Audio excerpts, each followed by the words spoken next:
2015 না 16-তে আমার last serial করা। তো আমি 4-5 বছরে অনেকগুলো সিরিয়াল করেছি, 14-15টার মতো সিরিয়াল করে নিয়েছিলাম। আচ্ছা, হ্যাঁ, তারপরেই আমি ভাবলাম যে অনেক সিরিয়াল করেছি, এবার আমি একটুখানি সিনেমা করতে চাই, এরকম ধরনের একটা ব্যাপার হলো। সেখানে একটা মজা হলো, সিরিয়াল ছাড়লাম ওই একজন প্রডিউসারের জন্য, যার নাম নিচ্ছি না। ওই দুটো সিরিয়াল করলাম, তারপরে একটা সিরিয়াল করলাম।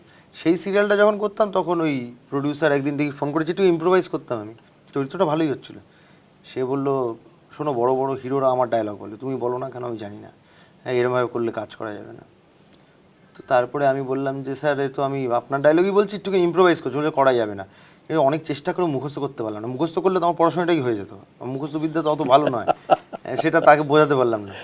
তো এই ইম্প্রোভাইজ করেই করলাম। তারপরে একদিন দুদিন দেখলাম উনি শুধু লাইনার পাঠাচ্ছেন, আমার ডায়লগও পাঠাচ্ছেন, বলতে তুমি ডায়লগ ভালোই নিজে বানিয়ে নাও, নিজেই করো, এইসব হলো টলো। তারপর দেখলাম ডিসকন্টিনিউ করে দিল আমার ক্যারেক্টারটা, যদিও বা প্রচণ্ড হিট ছিল। তারপরে আমি ভাবলাম যে আমারও একটু রাগ হলো, রাগ হয়নি এমন না, আমি ভাবলাম যে আমি আর সিরিয়াল করবো না, মাথা গরম হলো। তারপরেই ওয়েব সিরিজ ঢুকলো। ওয়েব সিরিজ খায় না মাথায় দেয় জানতাম না। আমি টাকা পাওয়া যাবে অভিনয় করলে, টাকা পাওয়া যাবে তো, বলছে হ্যাঁ, তাহলে করবো।